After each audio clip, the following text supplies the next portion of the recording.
Before we begin, tell us, where in the world are you watching from? Now, let's dive into today's story. Chapter 1. The Humiliation. The gold Lamborghini Huracan gleamed under the valet lights of Chateau Noir, the most exclusive restaurant in the city. Mario Burt stood in his simple black suit, watching his wife Jasmine laugh with her father as they approached the entrance. Gerald McCarthy, oil tycoon and self-made billionaire, jangled his keys with the casual arrogance of a man who'd never been told no. My wife's rich dad threw his car keys at me. Go park my Lambo, boy.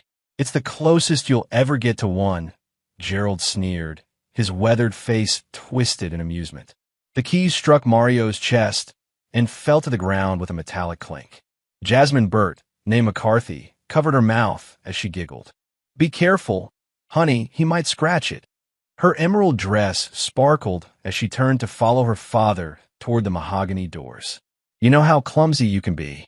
Mario bent slowly to retrieve the keys, his jaw tight. 3 years of marriage, and she still treated him like the struggling construction worker she'd met at a charity gala. What she didn't know, what neither of them knew, was that Mario Burt had clawed his way up from nothing to build an empire worth $200 million. He'd kept his wealth hidden, using shell companies and trust funds, watching and waiting. The manager, a thin man named Albert Hanna, rushed toward Gerald and Jasmine as they reached the entrance. Wait a minute, Albert called out, his voice carrying across the parking lot. Our owner is coming. Gerald paused, straightening his tie. About time. I've been waiting 3 months for this reservation. Then Mario entered through the main doors, having slipped inside through the staff entrance. The transformation was immediate. Gone was the submissive husband. In his place stood a man who commanded respect, whose presence filled the room. Albert bowed, slightly as Mario approached. Mr. Burt, Albert said formally. Your table is ready, sir. Gerald and Jasmine turned pale as fresh snow. The keys to the Lamborghini felt heavy in Mario's palm as he smiled coldly at his wife and father-in-law. Welcome to Chateau Noir, Mario said, his voice carrying the authority of ownership. I believe you have a reservation under McCarthy. Gerald's mouth opened and closed like a fish gasping for air. Jasmine's face drained of color, her emerald dress suddenly seeming too bright against her pallid skin. How? Gerald began. How what? Mario interrupted, stepping closer. How does the boy you just humiliated own the restaurant you've been dying to get into? How does the man you treat like hired help have enough money to buy your oil company 3 times over? The backstory was simple yet brutal. Mario had grown up in the foster system after his parents died in a car accident when he was 8. By 16, he was living on the streets. By 21, he'd built his first construction company with borrowed tools and sheer determination. By 25, he owned half the commercial real estate in the city. He'd learned early that people revealed their true nature when they thought you were beneath them. Jasmine had been different then, or so he'd thought. They'd met at a charity function for homeless youth. Ironic, considering she was now looking at him like he was a stranger. She'd been volunteering. He'd been the guest speaker. She'd seemed genuine, interested in his story, in him. They'd dated for 2 years before marrying in a simple ceremony. Mario had kept his wealth hidden, wanting to ensure her love was real. Now, watching her face cycle through shock, confusion, and something darker, he realized he'd been a fool. Mario! Jasmine's voice was barely a whisper. What's going on? What's going on, Mario said, tossing Gerald's keys to the actual valet, is that you've been living a lie for 3 years. Both of you. Gerald's face reddened. You let us think. I'll let you show me exactly who you are. Mario cut him off. And now I know everything I need to know. Inside the restaurant, Mario led them to a private dining room. The walls were lined with photos of Mario with senators, celebrities, and business moguls. Awards and certificates bearing his name covered one wall entirely. How long? Gerald demanded, sinking into his chair. How long have I been rich? Mario poured himself a glass of wine, leaving his guests empty-handed. Since before I met your daughter. How long have I known about her affair with Sean Vargas? 3 months. How long have I been planning what comes next? 3 months and 1 day. Jasmine's fork clattered to her plate. You know about Sean? I know everything about Sean. I know he's Gerald's business partner's son. I know he promised you a life your poor husband could never give you. I know you've been meeting him at the Meridian Hotel every Tuesday and Friday afternoon. Room 247. The silence stretched like a taut wire ready to snap. I know he's been feeding you lies about leaving his wife, about the two of you starting fresh somewhere exotic. What you don't know is that Sean's wife, Terry, is my business partner's daughter. Small world, isn't it? Gerald leaned forward. What do you want? Mario smiled, and it was the coldest expression either of them had ever seen. I want you to understand that the game has changed. You're not the players anymore. You're the pieces. As they sat in stunned silence, Mario excused himself to make a phone call. In a hallway, he dialed a number he'd memorized but never used. Dwight? It's Mario. Yes, it's time to begin. Chapter 2. The Discovery. The affair had started 4 months ago, but Mario had known about it for 3 months and 6 days. He remembered the exact moment because it was the first time in his adult life that he'd felt completely powerless.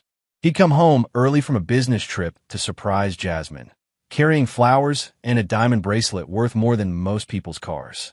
The house was quiet, but her car was in the driveway. He'd climbed the stairs, already imagining her smile when she saw the gift.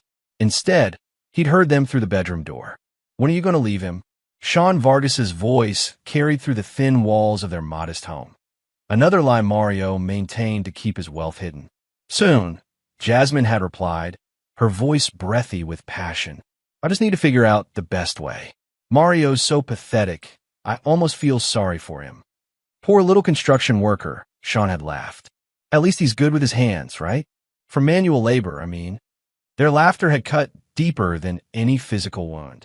Mario had spent that night in his real home, a penthouse across town that Jasmine knew nothing about.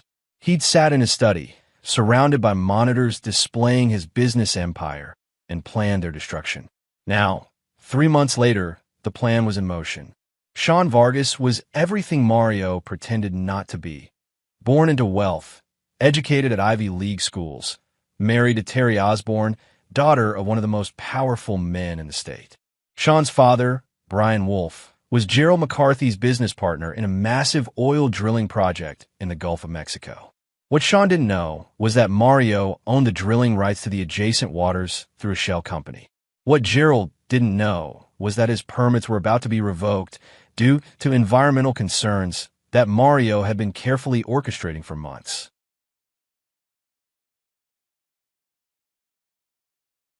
Back at the restaurant, Mario returned to find Jasmine crying and Gerald making angry phone calls. My lawyers say you can't do this, Gerald said without looking up. Do what? Mario asked innocently. Own a restaurant? Make money? Marry your daughter under false pretenses? Which part exactly can I do? You know what I mean? Mario sat down and cut into his steak. I'm afraid I don't. Please enlighten me. Gerald's face was purple now. You think you can destroy my business because my daughter made a mistake? A mistake? Mario chewed thoughtfully. Is that what we're calling a 4-month affair? How refreshingly modern of you. Jasmine looked up, mascara streaking down her cheeks. Mario, please. We can work this out. I love you. No, Mario said quietly. You love what you thought I couldn't give you. Security, status, money. The problem is I had all of those things. I just wanted to see if you could love the man instead of the wallet. He pulled out his phone and showed them a series of photos. Jasmine and Sean entering the hotel. Jasmine and Sean in compromising positions by the pool. Jasmine and Sean planning their future together. The private investigator was very thorough, Mario explained. He's also very discreet. For now, what do you want? Jasmine whispered. Mario leaned back in his chair. I want you to understand that every choice has consequences. Sean chose to seduce a married woman. You chose to betray your vows. Gerald chose to humiliate me publicly. Now you all get to live with the results. His phone buzzed. A text from Dwight Hoffman. Phase 1 complete. The permits are suspended pending investigation. Mario smiled. Gerald, I'd check your messages if I were you. Gerald's phone rang immediately. His face went from purple to ashen as he listened to the voice on the other end. Impossible, he muttered. We had all the proper documentation. Did you? Mario asked. Because I'm looking at a report that says there's been a significant oil spill in the area. Kill a lot of fish. The EPA is very upset. They're considering criminal charges. There was no spill. Gerald shouted. Wasn't there? Mario pulled up another file on his phone. Because I have photos, timestamps, water samples. It's amazing what you can accomplish when you own the testing company. The room fell silent except for Gerald's labored breathing. You fabricated evidence, Jasmine said, her voice hollow. I created leverage, Mario corrected. Sean's father, Brian, is about to lose everything because of this investigation. Sean's trust fund? Gone. His inheritance? Evaporated. His wife? Well, Terry's father doesn't like men who destroy the family business. Mario stood up and straightened his tie. You three have 36 hours to make your choices. Jasmine, you can file for divorce and walk away with nothing, or you can drag this out and I'll make sure every society page in the country knows about your affair. Gerald, you can publicly apologize for your behavior tonight, or you can watch your business empire crumble under federal investigation. And Sean? Jasmine asked. Mario's smile was arctic. Sean gets to learn what it feels like to lose everything he never earned in the first place. As Mario walked toward the exit, Albert approached with a concerned expression. Sir, is everything all right? Everything's perfect, Albert. Please ensure my guests have whatever they need. And Albert? Send them the bill for tonight's dinner. All of it. The wine, the private room, the chef's special preparations. I think a $10,000 meal will help them remember this evening. Outside, Mario retrieved his phone and made another call. Wilson, it's time for phase 2. Yes, I want everything. Bank records, credit reports, social media accounts. I want to know every secret they've ever kept. The valet brought Mario's car around. Not the modest sedan Jasmine knew about, but a black McLaren 720S worth more than most people's homes. As he drove away from Chateau Noir, Mario felt something he hadn't experienced in months. Peace. The game was no longer about hiding who he was. Now it was about showing them exactly who they'd chosen to cross. Behind him, through the restaurant's windows, he could see 3 figures still sitting at the table, their world crashing down around them with the weight of their own choices. The real revenge was just beginning. Chapter 3. The Setup. Mario's penthouse occupied the entire top floor of the Meridian Tower, a building he owned through one of his many shell companies. Ironically, it was the same hotel where Jasmine and Sean conducted their affair, just 40 floors above their usual meeting place. The next morning, Mario stood in his study watching the news. Channel 7 was running a story about the environmental disaster in the Gulf of Mexico, complete with aerial shots of oil-slicked water and dead marine life. The reporter, a woman named Cora McCarty, no relation to Gerald despite the name, was describing the worst ecological disaster in the region's history. Mario's phone rang. Dwight Hoffman's name appeared on the screen. The samples are holding up under scrutiny, Dwight reported. Our marine biologist confirms everything looks authentic. The EPA is moving forward with the investigation. And Brian Wolf? Panicking. He's been calling Gerald every 20 minutes since the story broke. Sean's trust fund has been frozen pending the outcome of the investigation. Mario nodded, watching a pelican struggle to fly with oil-covered wings. What about the hotel footage? Delivered to Terry Osborne this morning, along with a complete dossier on her husband's activities. Her father received a copy as well. Good. Have Wilson prepare the financial documents for Phase 3. I want Gerald's credit lines called in simultaneously. After ending the call, Mario showered and dressed in a charcoal suit that cost more than Gerald paid his best employees in a month. He had meetings scheduled with 3 different city council members, a federal judge, and the mayor's chief of staff. By evening, Gerald McCarthy would understand the true meaning of powerlessness. The first meeting was with Earl Schultz, the city's longest-serving council member and a man who owed his political career to Mario's strategic donations. You're asking me to revoke permits on private property, Earl said nervously, reading through the documents Mario had provided. I'm asking you to enforce existing zoning laws, Mario corrected. Gerald's new downtown development violates height restrictions established in 1987. The fact that previous council members chose to overlook these violations doesn't make them legal. Earl shifted uncomfortably. This would shut down a $200 million project. That's not my concern. Following the law is. And the timing? Right after this oil spill business. Mario's expression didn't change. Coincidences happen, Earl. The question is whether you want to be on the right side of the law when this gets investigated. The threat was subtle but clear. Earl had taken bribes for years, never from Mario, but Mario had the evidence nonetheless. Sometimes being thorough meant collecting insurance policies you hoped never to use. I'll call an emergency session, Earl conceded. I thought you might see reason. The second meeting with federal judge Nathaniel Aguilar was more complex. Mario needed criminal charges filed against the Wolf-McCarthy Partnership for environmental crimes, but he also needed those charges to lead exactly where he wanted them to go. The evidence is compelling, Judge Aguilar admitted, reviewing the fabricated oil spill documentation. But federal environmental crimes require intent to prove willful negligence, which is why I'm providing this, Mario said, sliding a folder across the mahogany desk. Inside were emails between Brian Wolf and Gerald McCarthy discussing cost-cutting measures on safety equipment, dated 3 months before the supposed spill. The emails were forgeries, but they were perfect forgeries created by a team of specialists who usually work for intelligence agencies. How did you obtain these? The judge asked. A concerned whistleblower came forward, someone with access to internal communications who was horrified by what they saw. I'll need to verify their authenticity. Of course, I've included contact information for the whistleblower. He's prepared to testify under oath.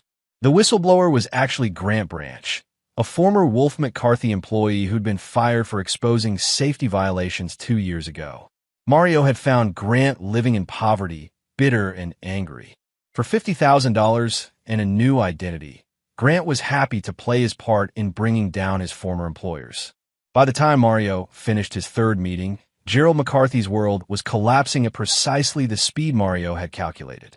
That evening, Mario sat in his penthouse study, monitoring multiple phone conversations through surveillance equipment that definitely violated federal law, but was completely untraceable.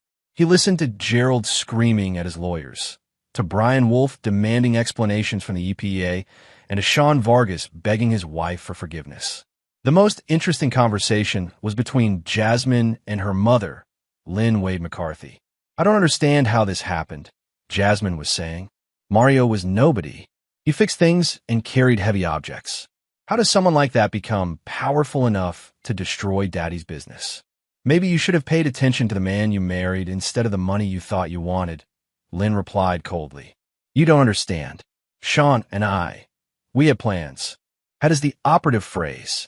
Sean's wife threw him out this morning. His father disowned him this afternoon.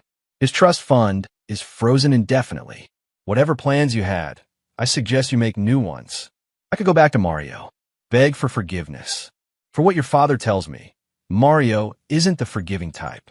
You made your choice, Jasmine. Now you get to live with the consequences. Mario ended the surveillance feed and poured himself a glass of whiskey that cost more than most people made in a week. Tomorrow would bring Phase 3, the complete financial destruction of everyone who had betrayed him. But tonight, he had a special visitor coming. The elevator chimed at exactly 9 o'clock. Terry Osborne stepped into Mario's penthouse, her designer dress perfectly pressed despite the emotional devastation of her day. Mr. Burt, she said formally, thank you for agreeing to see me. Mrs. Vargas, please sit down. Terry was everything Jasmine pretended to be, elegant, intelligent, and genuinely powerful in her own right. Her father, Jimmy Sears, owned the largest construction company in the state. She managed the business side of their empire while he handled the physical operations. I received your package this morning, she said without preamble. I thought you should know the truth about your husband. Why? Her brown eyes studied Mario intently. What do you gain from destroying my marriage? Your marriage was already destroyed. I just provided you with the evidence. Terry nodded slowly. I filed for divorce. Sean will get nothing. I assumed as much. But that's not why I'm here. She leaned forward slightly. I want to know what else you're planning. My family's business works closely with Wolf Construction. If they go down, we could be affected. Mario smiled. Finally, someone who understood how the game was really played. Your family's business will be fine. In fact, I have a proposition that might interest you. I'm listening. Gerald McCarthy is about to lose everything. His construction permits are being revoked, his oil partnership is under federal investigation, and his credit lines are being called in. Someone will need to take over his downtown development project. Someone like my father's company. Someone exactly like your father's company. For about 30 cents on the dollar. Terry's smile was sharp and predatory. And what do you want in return? Your husband has caused me considerable emotional distress. I think he should face the consequences of his actions in a very personal way. What kind of consequences?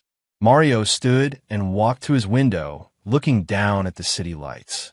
Sean thinks he understands power because he was born into money. I want to learn what real power looks like. Meaning tomorrow morning, Sean is going to receive a visit from some very upset investors who believe he stole their money. They're going to be very persuasive in their demands for repayment. Terry was quiet for a long moment. You're talking about physical violence. I'm talking about education. Sean has lived his entire life without consequences. It's time he learned what happens when you take what doesn't belong to you. And if I don't help you, Mario turned back to face her. Then you get to watch your family's business suffer when Wolf Construction defaults on their contracts. Gerald's projects represent 40% of your father's revenue. If those contracts disappear, the threat hung in the air like smoke. What exactly do you need from me? Terry asked finally. Tomorrow afternoon, Sean will be desperate for money. He'll come to you begging for help, promising to change, swearing he'll do anything to fix what he's broken. I need you to send him to a specific location. Where? Mario wrote an address on a piece of paper and handed it to her. An abandoned warehouse in the industrial district. Tell him there's a businessman there who might be willing to help him out of his current difficulties. And then Sean learns what happens to people who steal what belongs to Mario Burt. Terry studied the address for a moment, then looked back at Mario. You're not just destroying their finances. You're destroying them completely. Yes. Good, she said, standing up. Sean humiliated me for months. Jasmine helped him do it. Gerald treated you like a servant. They all deserve whatever you have planned. As Terry left, Mario returned to his window. Below, the city sprawled out like a circuit board, millions of lights representing millions of lives. Tomorrow, 3 of those lives would change forever. Mario picked up his phone and dialed one final number. Jack, it's time. Yes, bring Abel and Carl. Make sure they understand. I want him scared, not dead. This isn't about killing him. It's about teaching him what real fear feels like. Phase 3 was about to begin, and Mario had no intention of showing mercy to anyone who had betrayed him. The boy who threw car keys at Mario Burt was about to meet the man who owned the keys to everyone's future. Chapter 4. The Trap Titans. Sean Vargas sat in his Porsche outside the abandoned warehouse, his hands shaking as he gripped the steering wheel. 12 hours ago, he'd been the heir to a construction fortune. Now he was a man with nothing, desperate enough to meet a stranger in the industrial district based on his estranged wife's recommendation. The morning had been a symphony of destruction orchestrated by Mario's careful planning. Sean's credit cards had been canceled simultaneously at 8 a.m. His bank accounts were frozen due to suspicious activity by 8:30. By 9 a.m., his father had disowned him publicly, releasing a statement to the press about cutting ties with family members who bring shame to the Wolf name. But the real blow had come at 10 a.m., when 3 men in expensive suits had visited Sean's downtown apartment. Jack Nichols was the kind of man who collected debts for people who preferred to remain anonymous. His associates, Abel Morse and Carl Richardson, specialized in making problems disappear permanently.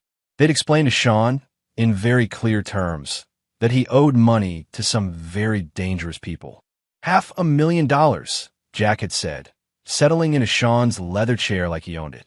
You borrowed it 6 months ago to cover some gambling debts. Now, these people want it back.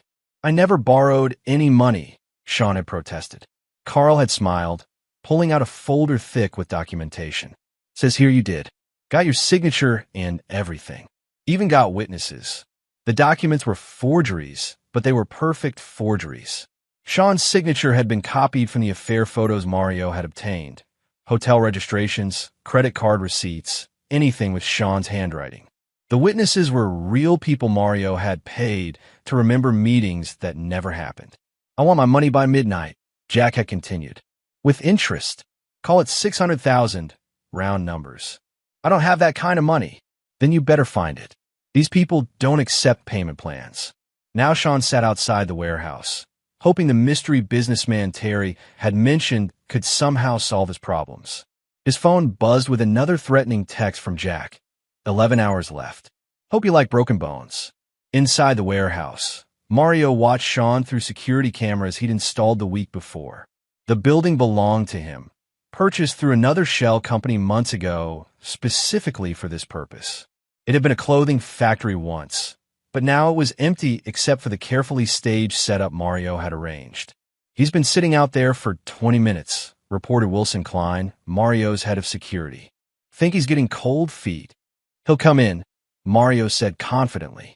Desperation is a powerful motivator. Wilson nodded toward the three men standing nearby. And if he tries to run, he won't get far. Brandon's watching the back exit. Ignacio's covering the side entrance. If Sean leaves this warehouse, it won't be the way he came in. Finally, Sean gathered enough courage to enter the building. The main door creaked open, echoing through the empty space. Dust motes danced in the afternoon sunlight, streaming through broken windows. Hello, Sean called out, his voice betraying his fear. Is anyone here? Terry said someone wanted to meet me. Mario stepped out of the shadows. No longer the humble construction worker, or even the restaurant owner from the night before. Now he wore a black tactical vest and dark jeans, looking like exactly what he was, a predator who had cornered his prey. Hello, Sean, Mario said quietly. Sean's face went white. You? But Terry said exactly what I told her to say. Surprised? You shouldn't be. When you destroy someone's marriage, you shouldn't expect their ex-wife to help you. Sean backed toward the door, but Brandon Bullock stepped into view, blocking the exit. All 6'4" of Brandon's frame filled the doorway completely. Going somewhere? Mario asked. What do you want? Sean's voice cracked like a teenager's. I want you to understand something very important, Mario said, walking closer. You spent 4 months thinking you were taking something from me. My wife, my life, my future. But what you were really doing was taking something from yourself. I don't understand. Your freedom, Mario explained patiently. Your safety, your future. See, when you decided to seduce my wife, you made an enemy. And I'm not the kind of enemy who forgives and forgets. Sean's eyes darted around the warehouse, looking for another exit. Look, I'm sorry about Jasmine. We can work something out. I'll pay you back somehow. Pay me back. Mario laughed, the sound echoing off the empty walls. You think this is about money? You think you can write a check and make this go away? Then what do you want? Mario pulled out his phone and showed Sean a video. It was security footage from the hotel where Sean and Jasmine had met, but the timestamp showed yesterday, long after Mario had revealed his true identity to them. This was taken 24 hours ago, Mario said. Even after you knew who I really was, even after you knew what I was capable of, you still met with my wife. You still thought you could take what was mine. In the video, Sean and Jasmine were arguing in the hotel parking lot. Their voices weren't audible, but their body language told the story clearly, Sean demanding that Jasmine leave with him, Jasmine refusing, Sean grabbing her arm roughly when she tried to walk away. You put your hands on her, Mario continued, his voice dropping to a whisper. You physically forced her to stay when she wanted to leave. That makes you something worse than an adulterer, Sean. That makes you an abuser. It wasn't like that. She was being unreasonable. She was trying to end a relationship that had become dangerous for everyone involved. You were trying to force her to abandon her entire life for a man who couldn't even stay loyal to his own wife. Mario nodded to Wilson, who handed him a manila folder. Let me show you what your future looks like, Mario said, opening the folder. Jack Nichols and his friends? They're real debt collectors. The $500,000 you supposedly owe? That's real too, as far as the legal system is concerned. He showed Sean the first document, a loan agreement bearing Sean's forged signature. The witnesses who will testify that you borrowed this money, they're real people with real identities and no criminal records. When they testify under oath that you borrowed money from the wrong people, who's going to believe your story about being framed? The second document was even worse. A police report filed that morning claiming Sean had assaulted a woman during a drug deal gone wrong. The woman was an actress Mario had hired, but her story would be convincing enough to add assault charges to Sean's growing legal problems. The beauty of this, Mario continued, is that none of it is technically illegal. The debt is real, even if it's fabricated. The witnesses are telling the truth about what they've been paid to remember. The assault charge is based on a real complaint filed by a real person. Sean sank to his knees on the dirty warehouse floor. Please, I'll do anything. I'll disappear. I'll never come back to the city. Just please don't do this. You had that option yesterday, Mario said coldly. You could have walked away when you realized who I was. Instead, you chose to double down. You chose to put your hands on my wife and demand that she choose between her marriage and her safety. Mario's phone buzzed with a text message. He smiled as he read it. Good news, he told Sean. Your father just declared bankruptcy. The federal investigation into the oil spill has expanded to include all of Wolf Construction's projects for the past 5 years. Turns out you've been cutting corners on safety regulations for a long time. That's impossible. We follow all safety protocols. Do you? Because I have employees who are willing to testify otherwise. Former employees who were fired for reporting safety violations. Employees who have very detailed records of conversations with your father about saving money by ignoring regulations. The truth was that Wolf Construction had been cutting corners, just not to the extent Mario's witnesses would claim. But the real violations provided enough foundation to make the fabricated ones believable. Grant Branch sends his regards, by the way, Mario added. He's particularly looking forward to testifying about the time your father told him to shut up or find another job when he reported structural weaknesses in the Meridian Tower Foundation. Sean's face went completely white. The Meridian Tower? But that's where hundreds of people live and work every day, yes. Imagine how the families will feel when they learn their homes and offices might collapse because Brian Wolf wanted to save money on concrete. The Meridian Tower was structurally sound. Mario owned it and had had it inspected thoroughly. But Grant's testimony would plant enough doubt to force a complete evacuation and reconstruction, costing the Wolf family everything they had left. Your father will spend the rest of his life in federal prison, Mario continued. Your mother will lose the house, the cars, everything. Your sister Kelly Mills will have to explain to her children why Grandpa is a convicted criminal. My sister has nothing to do with this. Neither did I, until you decided to take what was mine. Mario walked to where Sean knelt on the floor and crouched down to meet his eyes. Here's what's going to happen, he said quietly. In 1 hour, Jack Nichols is going to find you. He's going to collect the money you owe, one way or another. If you don't have it, and you won't, he's going to break both your legs and dump you outside the city limits. You can't do this. I could do whatever I want. I have more money than you ever dreamed of, more connections than you can imagine, and more patience than you deserve. I spent months planning this moment, and I'm going to savor every second of watching your world burn. Mario stood up and walked toward the exit. Oh, and Sean, when you're sitting in that hospital bed with your legs in casts, thinking about how your life went wrong, remember this. I gave you a chance to walk away. You chose to stay and fight. Now you get to live with the consequences. As Mario reached the door, Sean called out desperately. What about Jasmine? What are you going to do to her? Mario paused and looked back. Jasmine made her choice. She chose you over me, chose excitement over stability, chose what she thought would make her happy over what actually would. Now she gets to discover what life with nothing looks like. She loves you. No, Mario said sadly. She loved what she thought I couldn't give her. She never bothered to find out who I really was. Just like you never bothered to find out what I was really capable of. The warehouse door slammed shut behind Mario, leaving Sean alone with his fear and the approaching sound of footsteps from the shadows. Jack Nichols stepped into the light, cracking his knuckles with a sound like breaking bones. "Time to pay up," Jack said cheerfully. "Hope you've got good health insurance." Outside, Mario climbed into his McLaren and drove away without looking back. Phase 3 was complete. Phase 4 would be even more personal. It was time to deal with Jasmine. Chapter 5.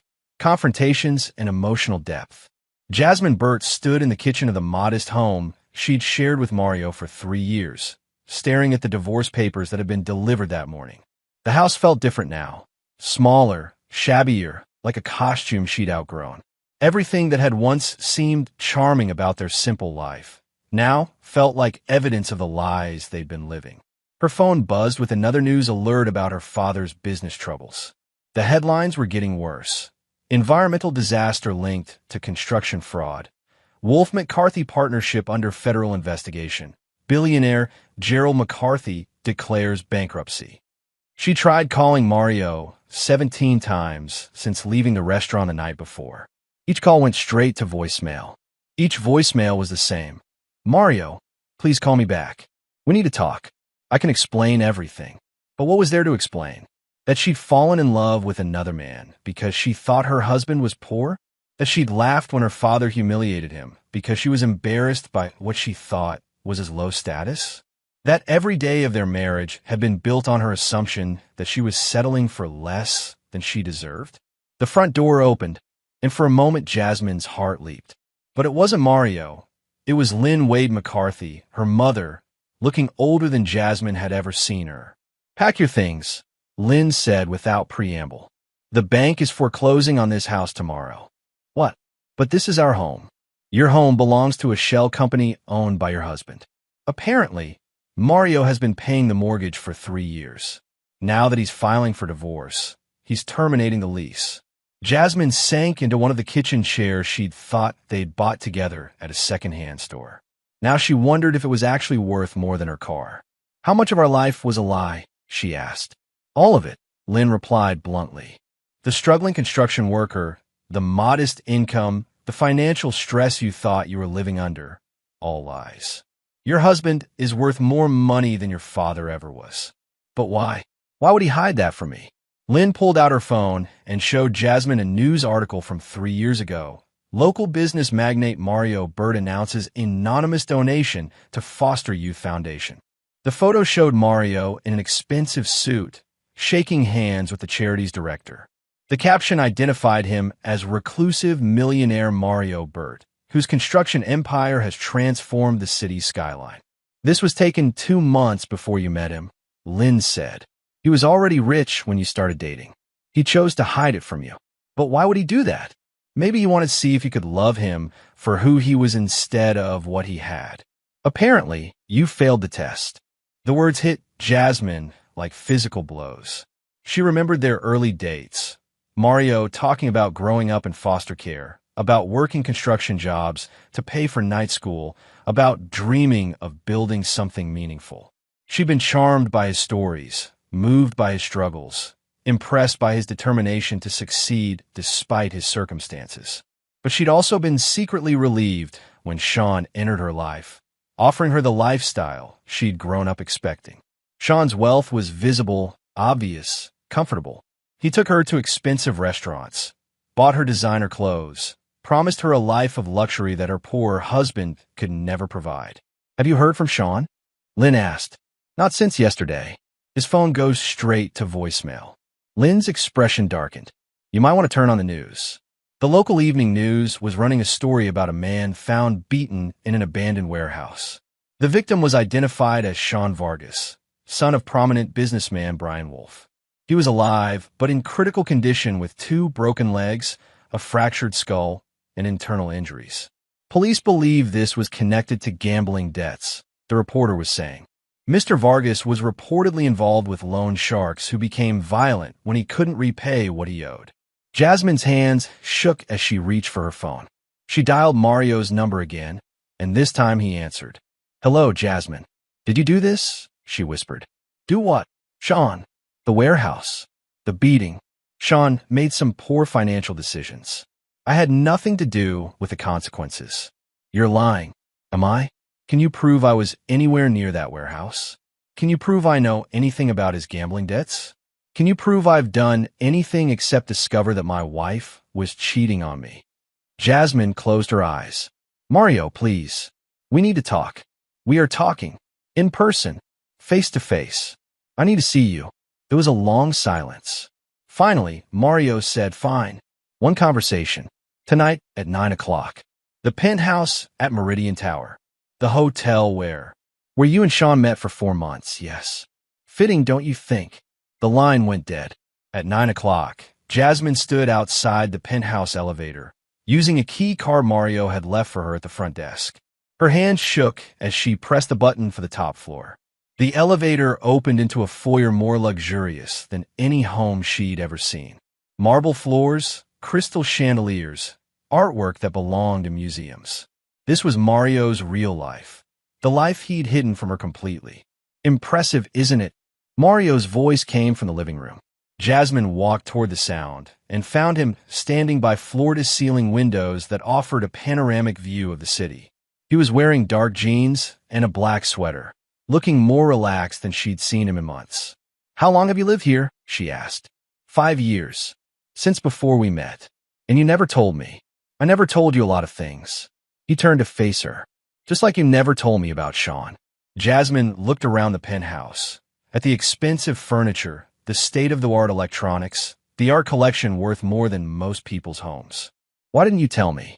Why did you let me think we were struggling financially?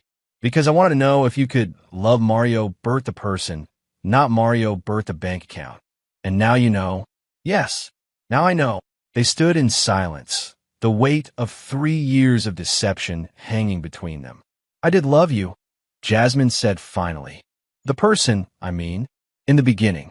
Did you? Or did you love the idea of rescuing someone from poverty? Did you love feeling superior to the man you were helping to succeed? The question cut deep because it contained truth. Jasmine remembered the satisfaction she'd felt when coworkers praised her for marrying down, for choosing love over money. She'd enjoyed being seen as selfless, as someone who cared more about character than wealth. When did it change? Mario asked. When Sean started paying attention to me. When he showed me what my life could be like if I was with someone who could give me the things I grew up with. The things I could have given you all along. But you didn't. You chose to lie to me, to make me think we couldn't afford nice things, to let me worry about money every month. I wanted you to love me without the money. And I wanted to be loved for who I was. Not because I passed some test you designed without telling me about it. They were both shouting now, 3 years of hidden resentments finally erupting. You cheated on me, Mario said. You lied to me. Jasmine shot back. I lied about having money. You lied about loving me. I did love you. You loved what you thought I was becoming. You loved the project of improving me. But when someone offered you a finished product, you jumped at the chance. Jasmine sank onto one of the leather sofas, tears streaming down her face.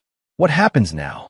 Now you learn what life is like without safety nets, Mario said coldly. Your father's business is gone. Sean's family has disowned him. Your trust fund was tied to your father's company, so that's gone too. And you. I have everything I had before I met you, plus a very expensive education about the true nature of the woman I married. I'm sorry, Jasmine whispered. I'm so sorry, Mario. I made a terrible mistake. You made a choice. Multiple choices. Every day, for 4 months, you chose to betray our marriage. Every Tuesday and Friday, you chose to come to this hotel and pretend to be someone else. Every night, you came home and lied to my face about where you'd been. I can change. We can start over. Mario walked to his desk and picked up a folder. Do you know what this is? Jasmine shook her head. These are bank records for an account in the Cayman Islands. Sean's been moving money there for 6 months, skimming from his father's business to prepare for your life together. Jasmine's face went white. That's impossible. Sean wouldn't steal. Wouldn't he? He stole another man's wife. Why not another man's money? Mario showed her the records, transfers totaling nearly $2 million, all traced back to Wolf Construction accounts. The federal investigation into the oil spill, they're going to find this money. When they do, they're going to want to know how much you knew about Sean's theft. I didn't know anything. Can you prove that? Because you're the beneficiary of this account. Your name is on the signature cards.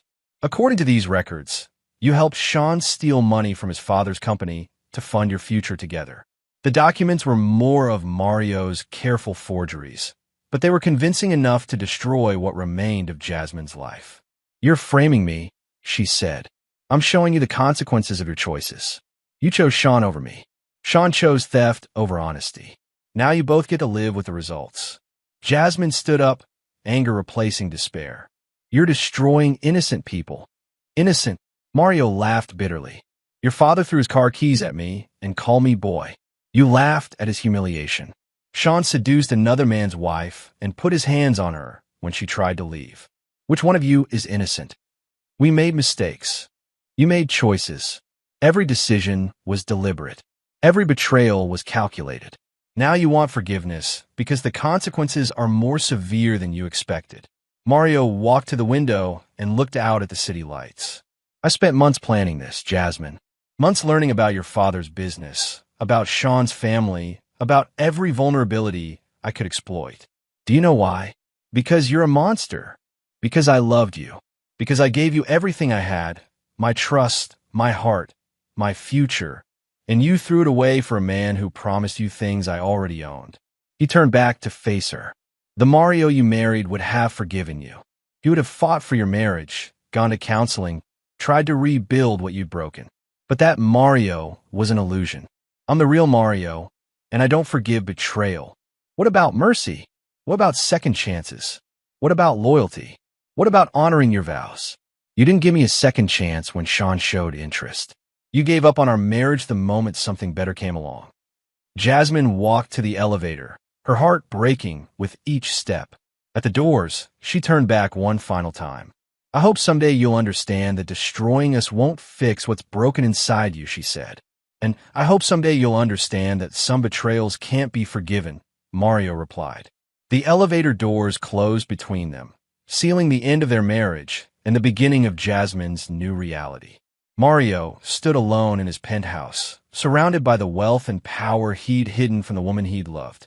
For the first time since discovering the affair, he allowed himself to feel the full weight of his loss. He'd won. Gerald, Sean, and Jasmine were all facing consequences they'd never recover from. But victory felt hollow when the person you'd wanted to share it with was the one who'd forced you to fight. Outside the windows, the city stretched endlessly, full of lights and possibilities. But for Mario Burt, the view would never look the same. He'd learned that love without trust was worthless, that wealth without someone to share it with was just numbers in a bank account. He'd also learned that some lessons were worth any price, even if that price was your own happiness. The game was almost over. Only one move remained. Chapter 6, The Turning Point. 3 days after Sean's beating, the first cracks in Mario's perfect plan began to show. He was in his study reviewing financial reports when Wilson Klein burst through the door without knocking, something that had never happened in their 5-year working relationship. "We have a problem," Wilson said, his usual calm demeanor replaced by visible agitation. "Define problem." Wilson placed a tablet on Mario's desk. The screen showed a local news broadcast featuring a woman Mario didn't recognize, a blonde reporter standing outside the abandoned warehouse where Sean had been attacked. "This is Cheryl Farrell from Channel 12 News," the reporter was saying. "I'm standing outside the warehouse where Sean Vargas was brutally beaten 3 days ago. But new evidence suggests this wasn't a random attack by loan sharks. We're joined now by private investigator Art Wiggins, who has been investigating the case independently." Mario's blood went cold. Art Wiggins was good, too good. If he was involved, someone had hired him specifically to uncover the truth. "Mr. Wiggins," the reporter continued, "what can you tell us about your investigation?" Art Wiggins was a thin man with sharp eyes and the kind of weathered face that came from decades of uncovering other people's secrets. "Ms. Farrell, we've discovered that Sean Vargas's so-called gambling debts may have been fabricated. The men who allegedly attacked him, Jack Nichols, Abel Morse, and Carl Richardson, have all worked for the same employer in the past 6 months. Can you tell us who that employer is?" "A private security company called Fortress Solutions. And Fortress Solutions has only one client, a shell company called Meridian Holdings. Mario's jaw tightened. Meridian Holdings was one of his companies, but it should have been impossible to trace. The ownership structure was buried under layers of legal protection that had cost him millions to establish. Mr. Wiggins, the reporter pressed, are you suggesting that someone hired these men to attack Sean Vargas? I'm suggesting that this wasn't about gambling debts. This was about revenge. Wilson paused the video. It gets worse. He swiped to another news segment, this one featuring Gerald McCarthy standing outside a federal courthouse. Despite his financial ruin, Gerald still commanded presence when he spoke to cameras. I want to be very clear about something, Gerald was saying. My family is being targeted by someone with significant resources and a personal vendetta. The oil spill that destroyed my business, the permit revocations that shut down my construction projects, the criminal charges against my partner. None of these are coincidences. Are you suggesting a conspiracy, Mr. McCarthy? Asked the reporter. I'm suggesting that when a man's entire life collapses in 72 hours, you look for patterns. And the pattern here points to one person. My son-in-law, Mario Burt. Mario leaned back in his chair. How do they connect me to Fortress Solutions? Art Wiggins is thorough, Wilson replied. He traced the payments through 3 different banks and 2 offshore accounts. It took him 60 hours, but he found the connection. And Gerald's not stupid. He put together the timeline and realized the oil spill evidence appeared right after you revealed your true identity. He's hired his own investigators. Mario stood and walked to his window. Below, the city hummed with its usual activity, but he felt like he was watching it from inside a glass cage that was slowly closing around him. What's our exposure? He asked. Criminal? Probably minimal. Everything we did was technically legal, just morally questionable. Civil? That's another story. If they can prove you orchestrated the fake oil spill, Gerald could sue for damages. How much? Everything. Your entire fortune. Mario's phone buzzed with an incoming call. The display showed a number he didn't recognize, but something told him to answer it. Mr. Burt. The voice was female, professional, unfamiliar. Who is this? Guadalupe Wright, investigative reporter for the Tribune. I'm working on a story about the recent events involving the McCarthy and Wolf families. I was hoping you might comment. I have no comment. Really? Because I have some very interesting information about Fortress Solutions, Meridian Holdings, and a series of financial transactions that seem designed to target specific individuals. Mario's grip tightened on the phone. I don't know what you're talking about. I think you do. I also think you might want to meet with me before I publish this story. It could be very damaging to a lot of innocent people, such as your employees, for instance. Fortress Solutions employs 37 people, most of them former military with families to support. When this story breaks, they'll all be unemployed and unemployable. The threat was subtle but clear. Mario could destroy Gerald, Sean, and Jasmine, but the collateral damage would extend to dozens of innocent people. Where do you want to meet? Mario asked. Cafe Luna, downtown. 1 hour. The line went. Mario turned to Wilson. Give me everything we have on Guadalupe, right? Background, employment history, financial records, family members, everything. Already working on it, Wilson replied, typing rapidly on his laptop. Former investigative reporter for the Washington Post. Won a Pulitzer for exposing government corruption.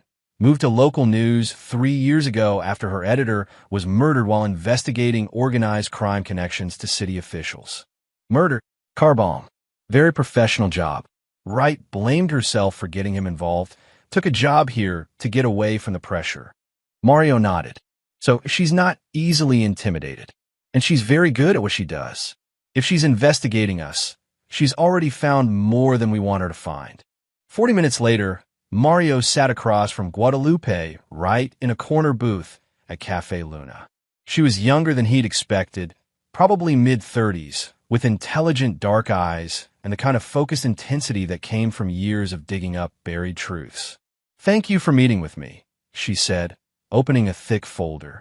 Let's skip the pleasantries. What do you want? I want to understand why a successful businessman would go to such elaborate lengths to destroy 3 people. I have no idea what you're talking about. Guadalupe smiled and pulled out a photograph. It showed Mario entering the abandoned warehouse 2 hours before Sean was found beaten. Security camera from the building across the street, she explained. Amazing what technology can capture these days. Mario studied the photo. That proves I was in the area. It doesn't prove I was involved in any assault. No, but this does. She showed him another photo. Jack Nichols leaving the same warehouse 30 minutes after Mario had entered. Still circumstantial. True. But when you combine it with financial records showing payments from Meridian Holdings to Fortress Solutions and testimony from 3 witnesses who saw you meeting with Jack Nichols last week, the picture becomes clearer. Mario leaned forward. What witnesses? Employees at your restaurant. Seems you forgot about the security cameras in your own establishment. The mistake was elementary, and Mario cursed himself for not thinking of it. He'd been so focused on monitoring his targets that he'd forgotten to protect himself. What do you want? He asked. I want the story. Why did you do it? What drove a successful man to commit elaborate acts of revenge against his own family? It's not a story you'd understand. Try me. Mario looked around the cafe, at the normal people living normal lives, and realized how far he'd fallen from the man he used to be. My wife cheated on me, he said simply. Men get cheated on every day. They don't usually respond by destroying entire businesses and having people beaten. They do when they've spent their entire life learning that showing weakness gets you destroyed. Mario found himself talking, the words spilling out like water through a broken dam. He told her about the foster system, about learning to hide his emotions as a survival mechanism. He told her about building his fortune through sheer determination, about meeting Jasmine and thinking he'd finally found someone who could love him for who he was underneath the money. So you hid your wealth to test her love, Guadalupe said. I wanted to know if she could see past the surface. And when she failed the test, you decided to punish everyone involved. I decided to show them consequences. Gerald humiliated me because he thought I was poor. Sean seduced my wife because he thought I was weak. Jasmine betrayed me because she thought I couldn't give her what she wanted. All of them made the same mistake. They judged me based on what they saw, not who I was. Guadalupe was quiet for a long moment, making notes in her reporter's notebook. You realize what you become, don't you? She asked finally. Enlighten me. The very thing you accuse them of being. You've judged them based on their worst moments instead of who they really are. Gerald's an arrogant man, but he built his business from nothing just like you did. Sean made a terrible choice, but he's not a criminal. Jasmine betrayed you, but she's not a monster. They destroyed my marriage.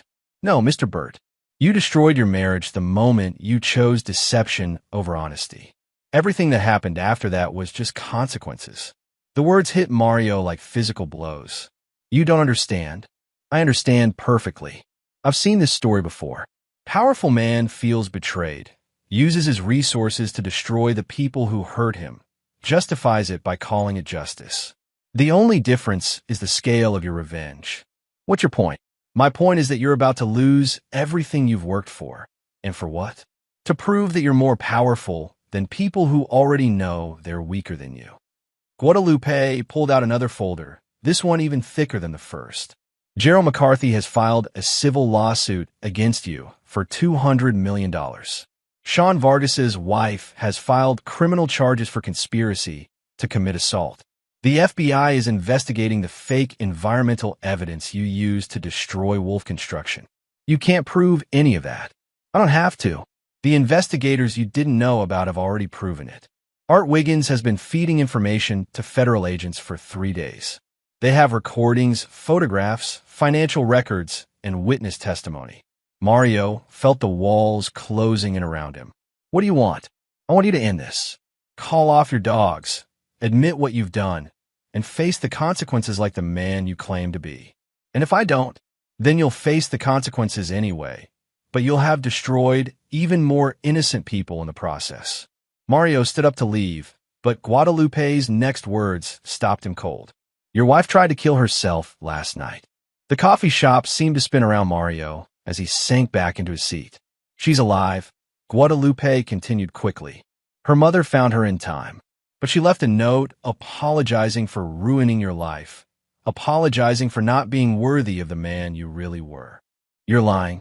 I'm not. Jasmine Burt is currently in the psychiatric ward at Metropolitan Hospital on suicide watch. She blames herself for everything that's happened to her father and Sean. Mario's carefully constructed armor of righteous anger cracked completely. She cheated on me. Yes, she did. And now she's so consumed with guilt and self-hatred that she tried to end her own life. Is it the kind of justice you were looking for? I never wanted her to. Mario's voice trailed off. To what? To suffer? To feel pain? To understand what it's like to lose everything you care about? Because that's exactly what she's experiencing. Mario buried his face in his hands. I just wanted them to understand what they'd done to me. They understand. Gerald has lost his business and his reputation. Sean is facing criminal charges and may never walk normally again. Jasmine is in a psychiatric hospital wishing she was dead. How much understanding do you need? I don't know how to stop it. Yes, you do. You started this with a plan. You can end it with a plan. The question is whether you're brave enough to admit you were wrong. Mario looked up at Guadalupe Wright, this stranger who had somehow become his confessor. What happens if I come forward? What happens if I admit everything? You face criminal charges. You lose most of your money. You probably go to prison. But you also stop the cycle of destruction before it claims any more victims. Including myself? Especially yourself. The man I'm talking to right now isn't the same man who built a fortune from nothing. That man was driven by hope and determination. You're driven by hatred and revenge. Which one do you want to be? Mario closed his eyes and saw Jasmine as she'd been on their wedding day. Radiant, hopeful, full of love for the man she thought she was marrying. She'd been wrong about who he was, but maybe he'd been wrong about who she was too. I need time to think, he said. You don't have time. The federal agents are planning to arrest you tomorrow morning. Your only choice is whether you surrender voluntarily or wait for them to come get you. Mario stood up and walked toward the exit. At the door, he turned back to Guadalupe. Why do you care what happens to me? Because I've seen what revenge does to people. It destroys the person seeking it even more than it destroys the targets. I don't want to write another story about a man who had everything and lost it all because he couldn't forgive. Maybe some things can't be forgiven. Maybe. But maybe the person who needs forgiveness most is you. Mario walked out into the evening air, his mind spinning with possibilities and consequences. For the first time in months, he wasn't sure what his next move should be. Behind him, Guadalupe Wright watched through the cafe window as Mario Burt faced the most important decision of his life. The game was about to end, but who would win remained to be seen. Chapter 7. Mario's Revenge Unfolds. Mario sat in his penthouse study at 3 in the morning, surrounded by monitors displaying security feeds from across the city. Federal agents were already positioning themselves around the building. He could see them in the parking garage, in the lobby, on the street corners. They thought they were being subtle. His phone buzzed with a text from Wilson. Charges being filed in 6 hours. Last chance to disappear. Mario stared at the message for a long moment, then deleted it. Running wasn't an option. He'd built his entire life on the principle that actions had consequences, and now it was time to face his own. But first, he had one final move to make. He opened his secure laptop and began typing commands that would activate the last phase of his plan, a phase he'd hoped never to use, but had prepared nonetheless. If he was going down, he wouldn't go down alone. The first command transferred $50 million from Gerald McCarthy's frozen assets back to the accounts they'd been taken from. The federal investigation had seized Gerald's money based on Mario's fabricated evidence, but the seizure had been legal. Now Mario was returning what had been stolen through legitimate legal channels.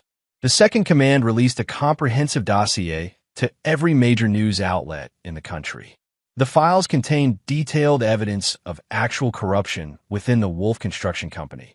Not the fabricated environmental crimes Mario had created, but real safety violations that Brian Wolf had covered up for years. Mario hadn't needed to create evidence against Wolf Construction.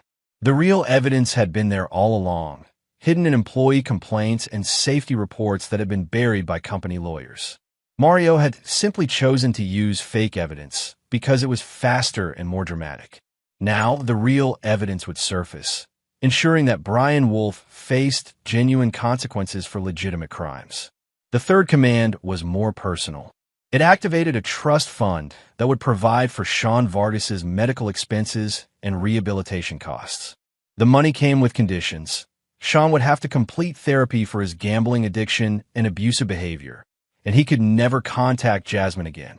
But it would ensure that he recovered physically from the beating Mario had orchestrated. The fourth and most important command initiated a complete financial transfer. Every shell company, every hidden asset, every penny of Mario's fortune would be consolidated into a single trust fund with Jasmine as the sole beneficiary. The transfer was irrevocable and would take effect the moment Mario was arrested.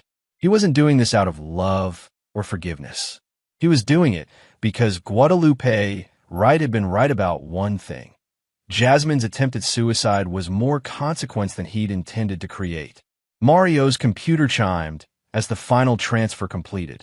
In 6 hours, when the federal agents arrived, they would find a man worth exactly nothing except for the clothes on his back and the criminal charges against him.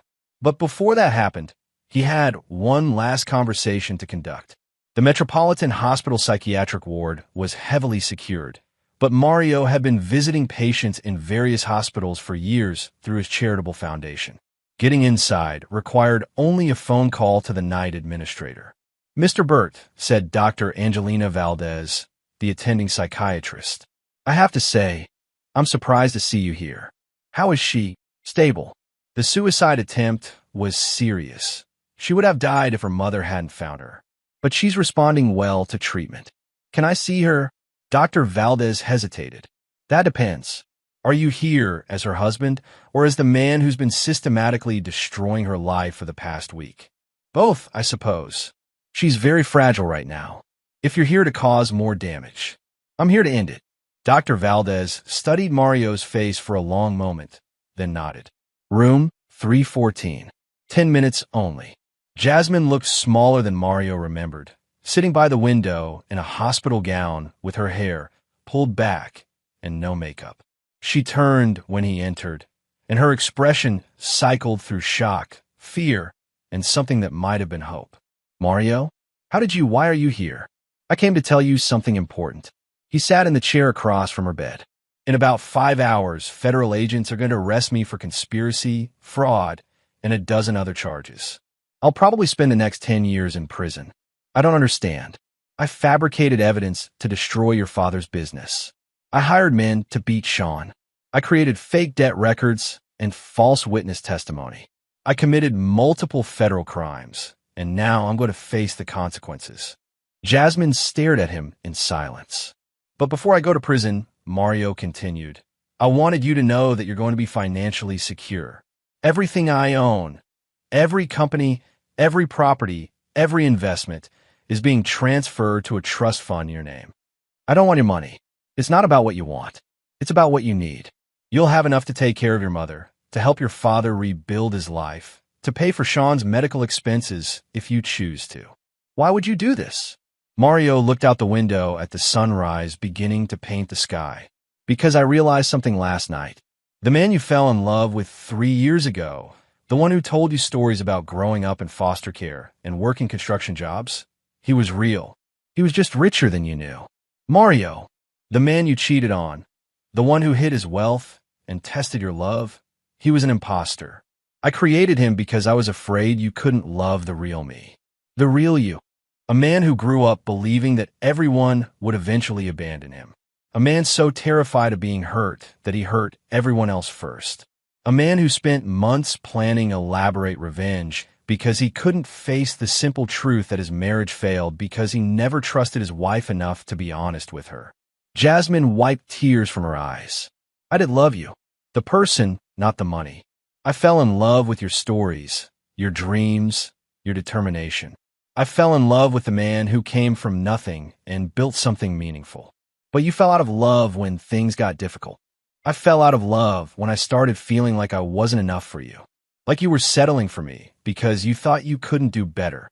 That's not true, isn't it? You never told me about your real life, your real friends, your real interests. You played a role for 3 years, and I was just a prop in your performance. Mario realized she was right. He'd been so focused on testing her love that he'd never given her the chance to love the real him. I made a lot of mistakes, he admitted. We both did. The difference is that my mistakes destroyed people's lives, and my mistakes destroyed our marriage. They sat in silence, watching the sun rise over the city they'd both called home for 3 years without ever really knowing each other. What happens now? Jasmine asked. Now I go to prison and you get to start over. With money this time, but without the baggage of being married to a man who doesn't know how to trust anyone. I don't want to start over. I want to figure out how to fix what we broke. Mario smiled sadly. Some things can't be fixed, Jasmine. Some mistakes have permanent consequences. Are you asking for forgiveness? I'm not asking for anything. I'm just telling you that I understand now why you did what you did. I understand that living with someone who hides who they really are is its own kind of prison. And I understand that betraying someone who trusted you with their heart is its own kind of murder. Mario stood up to leave. Take care of yourself. Take care of your mother. And if you want to help Sean recover, the money will be there. Mario, wait. He paused at the door. In 10 years, when you get out of prison, would you want to have coffee sometime? Just to see who we've become. Mario looked back at the woman he'd loved and betrayed and destroyed and saved, all in the span of a single week. Ask me in 10 years, he said. Maybe by then I'll know how to answer that question. As Mario walked through the hospital corridors toward the exit, his phone buzzed with updates from the automated systems he'd set in motion. Gerald's assets were being unfrozen. Sean's medical trust was being established. Jasmine's inheritance was being finalized. By the time the federal agents arrived at his penthouse, Mario would have nothing left except the truth about what he'd done and why he'd done it. Outside the hospital, the sun was fully up and the city was coming to life. Mario drove through the streets he'd conquered and was about to lose, thinking about the choices that had brought him to this moment. He'd started this week as a man with everything, wealth, power, and a wife he thought loved him. He was ending it as a man with nothing except the knowledge that some victories cost more than their worth. His phone rang one last time. Wilson's name appeared on the screen. They're moving in, Wilson reported. 5 minutes out. Good, Mario said. It's time. Any regrets? Mario thought about Jasmine in her hospital bed, about Gerald learning to live without his empire, about Sean facing recovery and redemption. Ask me in 10 years, he said, and hung up the phone. The final phase of Mario Burt's revenge was complete. He destroyed his enemies and himself with equal efficiency. Now came the hardest part, learning to live with the consequences. Chapter 8, Final Confrontations. The federal courthouse was a fortress of granite and glass that had witnessed the downfall of corrupt politicians, organized crime bosses, and white-collar criminals for over 50 years. On a gray October morning, it would add Mario Burt to that list. The media circus outside was spectacular. News vans lined the street. Reporters shouted questions at anyone entering the building, and protesters held signs calling for justice. The story of the wealthy businessman who had orchestrated elaborate revenge against his cheating wife and her family had captured national attention. Inside the courthouse, Mario sat at the defendant's table wearing an orange jumpsuit that marked him as a man who had fallen from the highest heights to the lowest depths. His lawyer, a public defender named Mike Herring, shuffled through papers with the resigned expression of a man who knew his client was guilty of everything the government accused him of. Last chance to consider a plea deal, Mike whispered. The prosecutor is willing to accept 15 years if you allocate to all charges. No, Mario said quietly. I want a trial. Mario, you confessed to everything.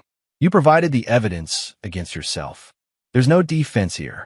There doesn't need to be a defense. I just want the whole story told.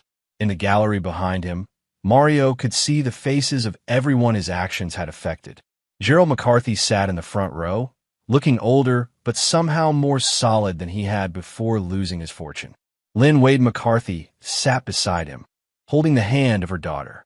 Jasmine was there, released from the hospital but still pale and fragile. She wore a simple black dress and kept her eyes fixed on her hands, as if looking at Mario would cause physical pain. Sean Vargas sat in a wheelchair near the back, his legs still in cast but his eyes clear and focused. Beside him sat Terry Osborne, now Terry Sears again, having reclaimed her maiden name after the divorce was finalized. The prosecution's case was devastating in its thoroughness. Federal prosecutor Brandon Bullock methodically laid out every element of Mario's conspiracy, from the fabricated environmental evidence to the orchestrated assault on Sean Vargas. Ladies and gentlemen of the jury, Bullock said in his opening statement, this case is about a man who possessed immense wealth and power, and who used both to systematically destroy the lives of people who had wronged him. The defendant didn't just seek justice, he sought vengeance, and he didn't care who got hurt in the process. Bullock presented the financial records showing payments to Fortress Solutions, the forged documents used to frame Gerald McCarthy's business, and the fabricated loan agreements that had led to Sean's beating. He called witnesses who testified about Mario's meetings with Jack Nichols and his associates. The most damaging testimony came from Art Wiggins, the private investigator who had unraveled Mario's conspiracy. The defendant's plan was comprehensive and ruthless, Wiggins testified. He spent months studying his targets, identifying their vulnerabilities, and creating elaborate scenarios designed to cause maximum damage to their lives and reputations. In your professional opinion, Bullock asked, was this the work of someone seeking justice or someone seeking revenge? Revenge, Wiggins answered without hesitation. Justice involves the legal system and proportional consequences. This was personal destruction carried out with criminal methods. When it came time for the defense, Mike Herring called only one witness, Mario himself. Mr. Burt, Herring began, you've confessed to conspiracy, fraud, and multiple other federal crimes. Why are you here today instead of accepting a plea agreement? Because I want people to understand what happened and why it happened. Tell the jury about your childhood. Mario described growing up in the foster system, the abandonment and abuse he'd endured, and the lessons he'd learned about survival and trust. He talked about building his fortune through determination and sacrifice, and about meeting Jasmine at a time when he thought he'd finally found someone who could love him for who he was. Why did you hide your wealth from your wife? Because I wanted to know if she could love Mario the person instead of Mario the bank account. I'd seen too many relationships where money was the real attraction. And when you discovered the affair, I felt like everything I'd feared about relationships had come true. That people would always choose someone better when they had the option. So you decided to get revenge. I decided to show them what consequences looked like. Gerald humiliated me because he thought I was poor. Sean seduced my wife because he thought I was weak. Jasmine betrayed me because she thought I couldn't give her what she wanted. I wanted them to understand that they'd misjudged me. Do you regret what you did? Mario looked out at the gallery, meeting the eyes of each person his actions had affected. I regret that innocent people were hurt. I regret that my employees at Fortress Solutions lost their jobs. I regret that Jasmine was so consumed with guilt that she tried to take her own life. But do you regret seeking revenge against the people who wronged you? No, Mario said simply. I regret that I felt it was necessary. The prosecutor's cross-examination was brutal and efficient.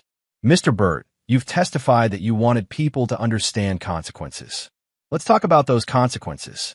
Gerald McCarthy lost his business and nearly lost his life savings. Was that a proportional response to him treating you disrespectfully at a restaurant? No. Sean Vargas suffered serious injuries that will affect him for the rest of his life. Was that a proportional response to him having an affair with your wife? No. Your wife attempted suicide because of the guilt and shame you caused her to feel. Was that a proportional response to her infidelity? No. Then why did you do it? Mario was quiet for a long moment. Because I could. Because I had the power to destroy them. And I convinced myself that they deserved it. And now? Do you still believe they deserved what you did to them? I believe they deserve consequences for their actions. I don't believe they deserved the specific consequences I chose to impose. What's the difference? The difference is that consequences should teach lessons and promote justice. What I did was punishment designed to satisfy my own anger. So you're admitting that your actions were motivated by revenge rather than justice? Yes. And you're admitting that you used your wealth and power to harm people who were weaker than you? Yes. No further questions. During closing arguments, the prosecutor painted Mario as a dangerous man whose wealth had allowed him to act as judge, jury, and executioner in his own personal vendetta. The defendant wants you to feel sorry for him because he had a difficult childhood and because his wife cheated on him. But millions of people have difficult childhoods and betrayals in their marriages. They don't respond by orchestrating elaborate criminal conspiracies to destroy the people who hurt them. The defense's closing argument was simple and direct. Mario Burt did terrible things for understandable reasons. He's not asking for your sympathy or your forgiveness. He's asking for your understanding. He's a man who built something meaningful from nothing, who opened his heart to someone he thought he could trust, and who discovered that trust was misplaced. His response was wrong, but his pain was real. The jury deliberated for 3 hours. When they returned, the forewoman stood and read the verdict. Guilty on all counts. Judge Nathaniel Aguilar scheduled sentencing for the following week, but he addressed Mario directly before dismissing the court. Mr. Burt, I've seen a lot of criminal defendants in my courtroom over the years. Most of them try to justify their actions or minimize their responsibility. You've done neither of those things. You've accepted full responsibility for your crimes and shown genuine remorse for the harm you caused. However, acceptance of responsibility doesn't erase the gravity of what you did. You used your considerable resources to systematically destroy multiple lives because your feelings were hurt. That kind of abuse of power cannot be tolerated in a civilized society.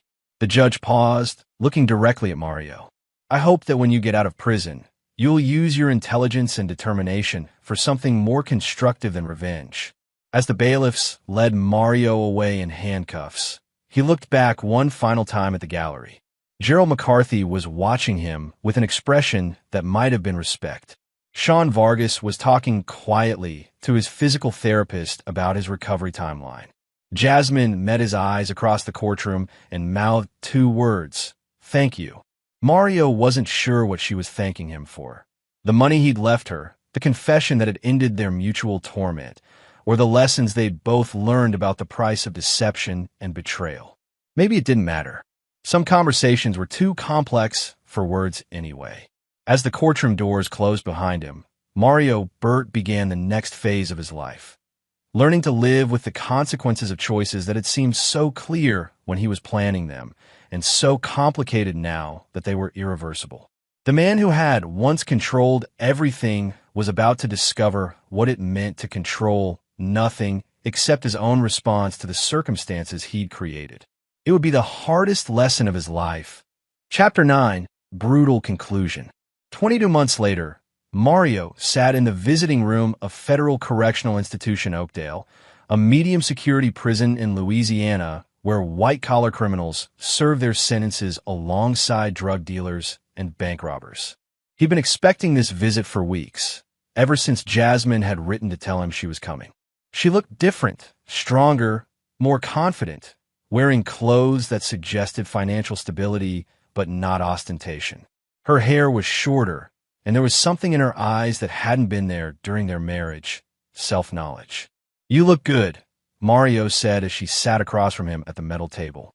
"Prison suits you," she replied, studying his face. "You look more like the man I thought I married." Funny how losing everything can clarify your perspective. They sat in uncomfortable silence for a moment, 2 people who had once shared a bed and a life now separated by more than just the table between them. "How's your father?" Mario asked. "Dead," Jasmine said simply. Mario's face went white. "What?" "Heart attack 6 months ago." The stress of losing everything, the shame of the scandal, the guilt about how he treated you, it all caught up with him. "I'm sorry," Mario said, and meant it. "Are you? Because this is what you wanted, isn't it? All of us destroyed, all of us paying for what we did to you." "No, I never wanted Gerald to die. But you're not surprised that he did." Mario looked down at his hands, which had once signed checks worth millions and now belonged to a man whose entire world consisted of a 6-by-8-foot cell. "How's your mother?" "Managing." The money you left me has been enough to take care of her, to pay for Dad's funeral, to help Sean with his medical bills. You're helping Sean? I'm helping Sean because that's what decent people do when someone is suffering, even if that someone hurt them.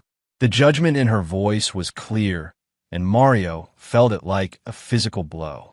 Tell me about Sean, he said. He'll never walk normally again. The beating you arranged damaged his spine. He uses a cane now, and he'll need surgery for the rest of his life. And his family? His father died in federal prison 8 months ago. Suicide. Brian Wolf couldn't handle the shame of the environmental charges and the financial ruin. Another death. Another consequence Mario hadn't intended, but should have anticipated. Sean's mother moved to Florida to live with her sister. Jasmine continued. His sister, Kelly, lost her house when the family business collapsed. Her children had to change schools, lost their friends, started over in a different state. You're here to make me feel guilty. I'm here to make you understand what your revenge really cost. Jasmine pulled out a folder and placed it on the table between them. These are the consequences you didn't plan for, she said. 37 employees of Fortress Solutions who lost their jobs when your company was shut down. 14 families who lost their homes. 6 children who couldn't go to college because their parents' savings were wiped out. She opened the folder to reveal photographs and documents. This is Martinez Rodriguez. He worked security for you for 3 years. When Fortress Solutions collapsed, he couldn't find another job because of the criminal investigation. His wife left him, took their 2 children. He's been homeless for 8 months. Mario stared at the photograph of a man he remembered as dedicated and professional. This is Elvira Davison. She was an accountant for one of your shell companies. When the FBI investigation revealed that the company was a front, she was blacklisted from the accounting profession. She's working as a cashier at a grocery store now, making 1/10 of what she used to earn. More photographs, more stories of lives destroyed by the collateral damage of Mario's revenge. And this, Jasmine said, pulling out a final photograph, is what your revenge did to me. The photograph showed Jasmine in the hospital after a suicide attempt, pale, hollow-eyed, connected to machines that had kept her alive when she'd wanted to die. You didn't just punish the people who wronged you, she said. You punished everyone connected to them. You punished their families, their employees, their children. You became the thing you accused us of being, someone who destroyed innocent people to satisfy your own desires. I know, Mario said quietly. Do you? Because I don't think you really understand what you've done. Jasmine leaned forward, her voice intense but controlled.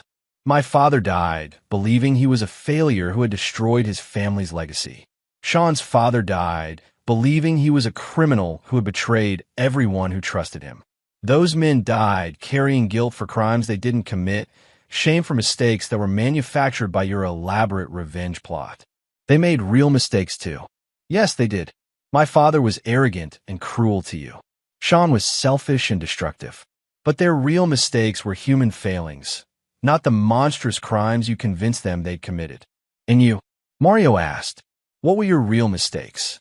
I fell in love with the idea of being noble instead of falling in love with you. I married someone I thought I was saving instead of someone I thought was my equal. And when someone else offered me a different kind of love, I chose betrayal instead of honesty. Jasmine's voice softened slightly. But you know what my biggest mistake was? I spent 3 years living with someone who never trusted me enough to show me who he really was. I was married to a stranger who was testing me without telling me there was a test. So we're both responsible for destroying our marriage. We are. But only one of us responded by destroying innocent people.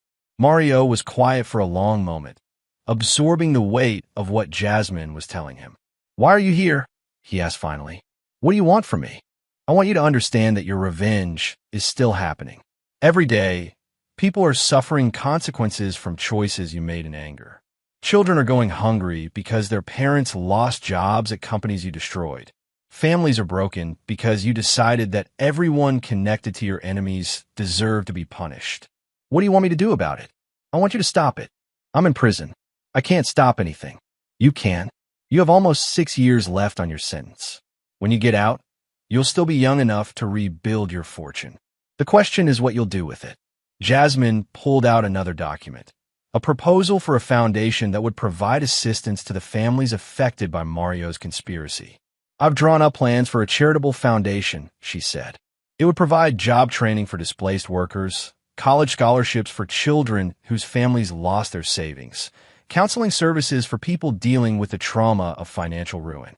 You want me to fund this with money I don't have. I want you to commit to funding it with money you'll earn after you're released.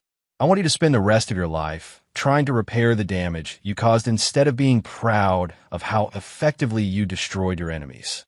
Mario studied the proposal, reading through detailed plans for assistance programs and rehabilitation services.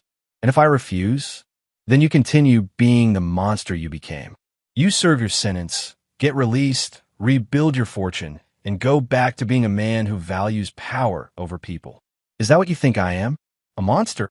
I think you're a man who had the capacity for great good or great evil, and who chose evil when he was hurt. The question is whether that choice was permanent or whether you're capable of choosing differently." "What about forgiveness?" Mario asked. "What about mercy for someone who made terrible mistakes?" "Forgiveness isn't something you ask for," Jasmine replied. "It's something you earn through your actions. Mercy isn't something you deserve because you've suffered consequences. It's something you demonstrate by how you treat other people." She stood up to leave, gathering her papers. "I'm not asking you to forgive yourself, Mario. I'm asking you to stop making other people pay for your pain. And if I do this, if I commit to your foundation, if I spend the rest of my life trying to make amends, what then? Do we have that coffee you mentioned in the hospital?" Jasmine looked down at the man she'd once loved, the man who had loved her and destroyed her and saved her in the span of a single week. "Ask me in 6 years," she said, "after you've shown me who you really choose to be." As she walked toward the exit, Mario called after her. "Jasmine."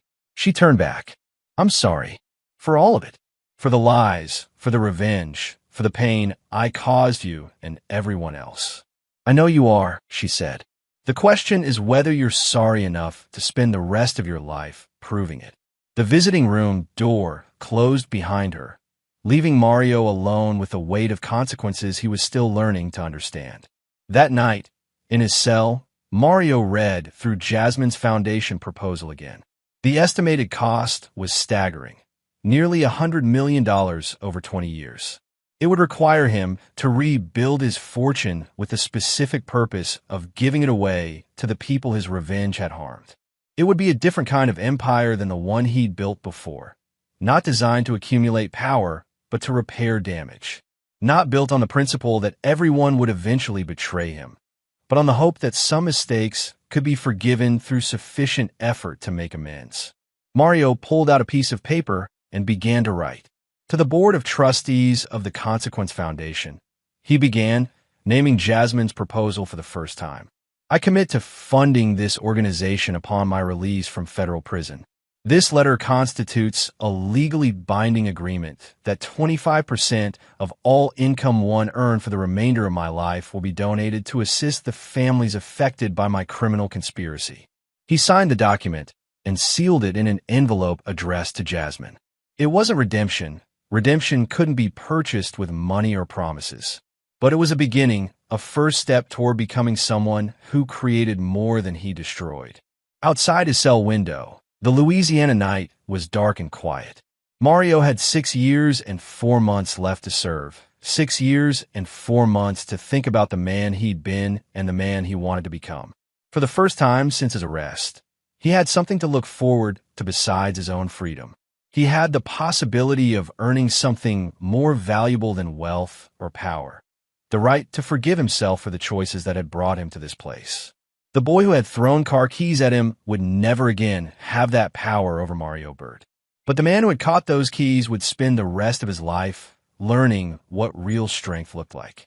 It wouldn't be the ending Mario had planned when he started his elaborate revenge, but it might be the ending he deserved. Time would tell. And there you have it. Another story comes to an end. What did you think? I'd love to hear your thoughts in the comments below. If you enjoy this story, consider joining our community by subscribing. It means the world to us. For more stories like this one, check out the recommended videos on screen, and I'll see you there.